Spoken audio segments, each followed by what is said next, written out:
इस दुनिया में शादी और शारीरिक संबंधों को लेकर अलग अलग देशों में अजीब अजीब तरीके के कानून बने हुए हैं। कुछ देश ऐसे भी हैं जहां शारीरिक संबंधों पर सार्वजनिक चर्चा बिल्कुल नहीं होती। वहां शारीरिक संबंधों पर हजारों पाबंदियां हैं। लेकिन कुछ देश ऐसे भी हैं जहां शारीरिक संबंधों को एक सामान्य प्रक्रिया के तौर पर लिया जाता है। ऐसे देशों में सेक्स को लेकर खुलापन है। इन देशों में शारीरिक संबंधों को लेकर बने कानून भी अजीबोगरीब हैं। कहीं सुहागरात के दौरान दुल्हन की मां को कमरे में रहने की परंपरा है, तो कहीं हस्त मैथुन के लिए मृत्यु दंड की सजा तक का प्रावधान है। Number 1, Dubai. दोस्तों, दुबई में बड़े स्तनों वाली महिलाओं का डंका बजता है। यहाँ के पुरुष बड़े और भारी भरकम चूचियों वाली महिलाओं की मदद करने से कभी पीछे नहीं हटते, क्योंकि ऐसी महिलाओं को दुबई में लकी माना जाता है। दोस्तों, दुबई एक ऐसा शहर है जहाँ पर महिलाएं और पुरुष अपनी सेक्सुअल उत्तेजना बढ़ाने के लिए अदरक का इस्तेमाल करते हैं, जिससे 80 साल की उम्र में भी जवानी बरकरार रहती है। यहाँ पर ज्यादातर नॉनवेज खाना पसंद किया जाता है, जिसमें अदरक और लहसुन भारी मात्रा में इस्तेमाल किया जाता है। Number 2, Colombia. दोस्तों, शारीरिक संबंध बनाने से जुड़ी दुनिया में कई अलग अलग परंपराएं हैं। कुछ के तो बारे में आपको पता होगा, लेकिन कईयों के बारे में आप भी अनजान होंगे। लेकिन कोलंबिया में ऐसी सुहागरात की परंपरा है जिसके बारे में सुनकर आप भी हैरान रह जाओगे। दरअसल कोलंबिया में परंपरा है कि एक महिला को अपनी मां के सामने ही पहली बार अपने पति के साथ सेक्स करना पड़ता है। केवल इतना ही नहीं, उसकी मां इस क्रिया को देखती भी है। दरअसल अपने अलग कानून और परंपराओं की वजह से हमेशा चर्चा में रहने वाले कोलंबिया में जब कोई महिला अपने पति के साथ पहली बार सेक्स करती है, तो उस वक्त उसकी मां भी वहां मौजूद रहती है। वह अपनी बेटी को उसके पति के साथ संभोग करते हुए देखती है। यह अपने आप में एक अनूठी परंपरा है। Number 3, Philippines.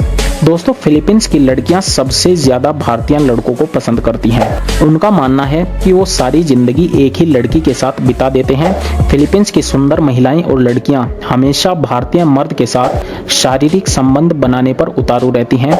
इस देश में कुछ इलाके ऐसे हैं जहां पर अगर भारत का कोई हैंडसम गबरू जवान गलती से भी चला गया, तो उसका वहां से वापस आना तब तक नामुमकिन है जब तक वो वहां पर रहने वाली 2-4 महिलाओं के शरीर की प्यास को न बुझा दे।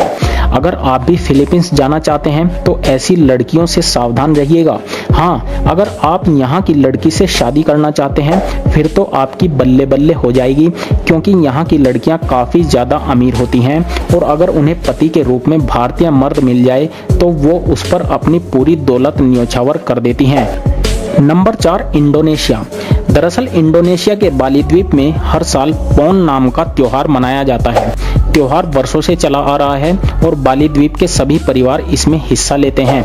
और इस त्योहार की खास बात यह है कि इस त्योहार के दौरान महिलाएं अनजान शख्स के साथ शारीरिक संबंध बनाती हैं। दोस्तों, वर्षों से चली आ रही परंपरा के अनुसार इस त्योहार के दौरान अगर कोई भी महिला किसी भी अनजान पुरुष के साथ शारीरिक संबंध बना लेती है तो उन दोनों की मनचाही मुरादें पूरी हो जाती हैं।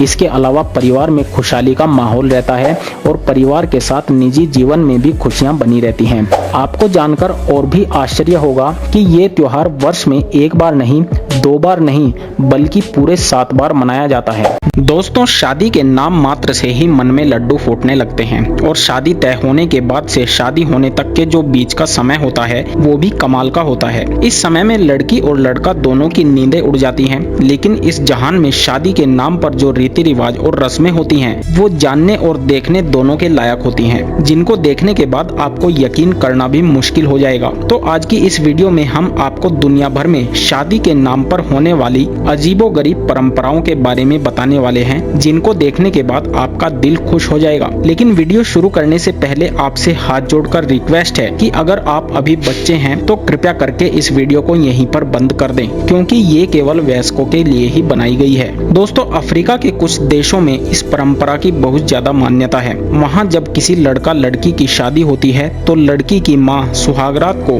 यानी कि शादी की पहली रात को दूल्हा दुल्हन के साथ ही होती है। ऐसा इसलिए होता है क्योंकि उनका मानना है कि पहली रात के दौरान दूल्हा दुल्हन दोनों ही आपस में सही तालमेल नहीं बिठा पाते। इसी तालमेल को बैठाने के लिए और दोनों के बीच नजदीकियां बढ़ाने के लिए दुल्हन की माँ दुल्हन के साथ होती है। अब इससे नजदीकियां बढ़े ना बढ़े, लेकिन दूल्हा इससे जरूर अनकंफर्टेबल महसूस तो करता ही होगा। दोस्तों, चीन और मंगोलिया में दोर नाम की एक जनजाति रहती है जो अपनी एक अलग ही परंपरा के लिए जानी जाती है। इस जनजाति के लड़का लड़की की जब शादी होती है तो उस जोड़े के हाथ में चाकू थमा दिया जाता है। इस जोड़े को एक साथ चाकू पकड़कर मुर्गी के बच्चे को मार के उसका लीवर बाहर निकालना होता है। अगर उसका लीवर 100% तक स्वस्थ होता है तो इसे उस प्रेमी जोड़े के लिए बहुत शुभ माना जाता है। लेकिन अगर चिकन के लीवर में कोई प्रॉब्लम निकलती है तो इनसे तब तक मुर्गी के बच्चों को कटवाकर उसके लीवर का निरीक्षण करवाया जाता है जब तक इन्हें एक स्वस्थ लीवर नहीं मिल जाता। दोस्तों, देख रहे हो ना शादी के नाम पर कैसी कैसी परंपराएं निकाल रखी हैं। दोस्तों, अब हम आपको बोर्नियो देश में शादी के नाम पर होने वाली एक ऐसी परंपरा के बारे में बताने वाले हैं जिसको सुनने के बाद आप सच में चौंक जाएंगे। दोस्तों, बोर्नियो देश में एक ट्रिडोन कम्युनिटी के लोग रहते हैं। एक तरह से ये पूरा देश ही इन्हीं का है, जो मलेशिया और इंडोनेशिया दोनों देशों का हिस्सा कहलाता है। इधर के लोग शादी होने के बाद नव विवाहित जोड़े को 3 दिन के लिए एक कमरे में बंद कर देते हैं और उस कमरे में ना ही कोई वॉशरूम होता है और ना ही टॉयलेट होता है और 3 दिन बाद ही इस कमरे को खोला जाता है। इस बीच ये नवविवाहित जोड़ा इस कमरे में वो काम तो करता ही है जो शादी के बाद हर जोड़ा करता है, यानी कि संभोग। लेकिन इसके अलावा इस बंद कमरे में ये जोड़ा वो भी करता है जो एक इंसान रोजमर्रा की जिंदगी में करता है। आप सोच सकते हैं कि इस जोड़े को कितनी मुसीबतों से गुजरना पड़ता होगा। लेकिन दोस्तों, इस देश के लिए परंपरा पहले है, मुसीबतें बाद में हैं। दोस्तों, अब हम आपको शादी के नाम पर होने वाली एक ऐसी परंपरा के बारे में बताने वाले हैं जिसमें औरतों का बहुत तगड़ा ट्रांसफॉर्मेशन किया जाता है। दोस्तों, मोरिटेनिया देश में दुल्हन को शादी से पहले मोटा किया जाता है। इस देश में रहने वाले लोगों का ये मानना है कि लड़की जितनी मोटी होगी शादी के बाद उसकी जिंदगी उतनी ही अच्छी गुजरेगी। इसलिए वहाँ की लड़कियों को उनके पेरेंट्स पढ़ाई करने से ज्यादा मोटा होने पर जोर देते हैं। इसके लिए उन्हें खूब खिलाया पिलाया जाता है। और हैरानी की बात तो ये है कि दूल्हे के घर वाले भी पहले ही ये फरमाइश रख देते हैं। वो कहते हैं कि लड़की भले ही पढ़ी लिखी ना हो, उसे कोई कामकाज ना आता हो, लेकिन बस वो मोटी होनी चाहिए। दोस्तों, आपको कैसी दुल्हन अच्छी लगती है, मोटी या पतली? नीचे कमेंट सेक्शन में अपनी राय जरूर दें। दोस्तों, अब हम आपको शादी को लेकर दुनिया का सबसे अजीब रिवाज बता देते हैं। दोस्तों, केन्या में मसाई जाति के लोग जब अपनी बेटी की शादी करते हैं तो शादी के दिन वो अपनी बेटी का सर मुंडवा देते हैं, जिसके बाद लड़की के ऊपर थूका जाता है।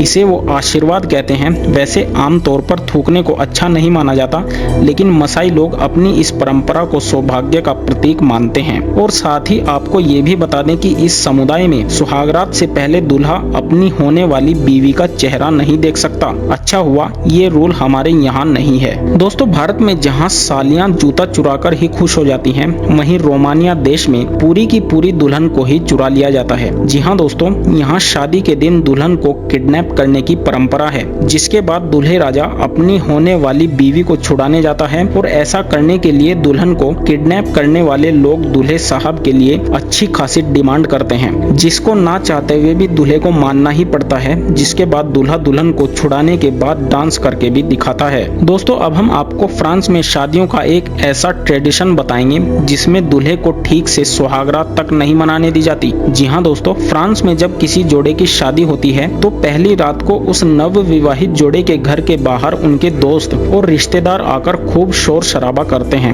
वहाँ बर्तन बजाए जाते हैं, ड्रम बजाए जाते हैं और यहाँ तक कि उनको आवाजें भी लगाई जाती हैं। इस परंपरा को इसलिए किया जाता है कि इसके होने वाले शोर से नव विवाहित जोड़े के घर से नकारात्मक ऊर्जा चली जाती है और वो कपल अपना शादीशुदा जीवन काफी खुशहाली से गुजार पाता है। दोस्तों, अब हम आपको साउथ सूडान देश की शादी को लेकर एक ऐसी परंपरा के बारे में बताएंगे जिसमें लड़की से पहले पूछा जाता है। दोस्तों, साउथ सूडान में शादी से पहले लड़की के आगे ये प्रस्ताव रखा जाता है कि वो कितने बच्चे चाहती है। अगर वो 1 बच्चा बोलती है तो उसकी शादी कहीं भी नहीं होती, लेकिन अगर वो 5 बच्चे बोलती है तो लड़के वाले खुश होकर शादी पक्की कर देते हैं। सूडान के लोग इसे अपनी पुश्तैनी परंपरा बताते हैं। अगर वो 5 बोलकर कम बच्चे पैदा करती है तो उसका पति उसे ऑफिशियली तलाक दे सकता है। दोस्तों, अब हम आयरलैंड में आपको घोड़े और दुल्हन का एक ट्रेडिशन बताने जा रहे हैं। आयरलैंड में जब किसी लड़की की शादी हो रही होती है तो वह एक छोटे घोड़े की नाल को अपने साथ रखती है। इसे दुल्हन और उनके होने वाले पति के लिए सौभाग्य का प्रतीक माना जाता है। दोस्तों, हमारे भारत देश का एक क्षेत्र ऐसा भी है जहां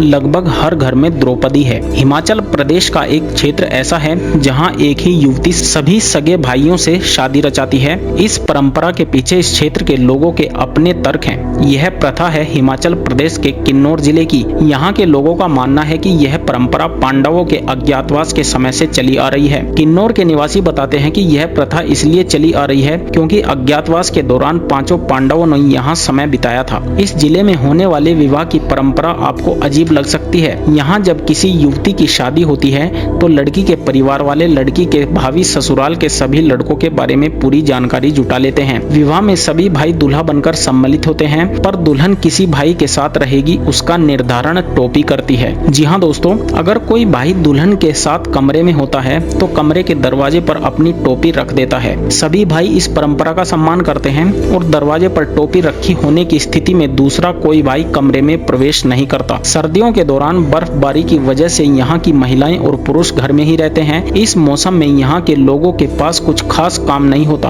और यहाँ की पुरुष और महिलाएं एक दूसरे के साथ मौज मस्ती में दिन रात गुजार देते हैं। इस जिले में समाज मात्र सत्तात्मक है, यानी घर की मुखिया कोई पुरुष नहीं बल्कि महिला होती है। इनका दायित्व होता है कि पति व संतान की सही ढंग से देखभाल करे। यहाँ के समाज की एक और खास बात यह है कि यहाँ खाने के साथ शराब अनिवार्य है और शराब को यहाँ बुरा नहीं माना जाता। यदि पुरुषों का मन दुखी होता है तो वह शराब और तंबाकू का सेवन करते हैं। वहीं जब महिलाओं को किसी बात को लेकर दुख होता है तो वह गीत गाकर अपना दिल बहला लेती हैं।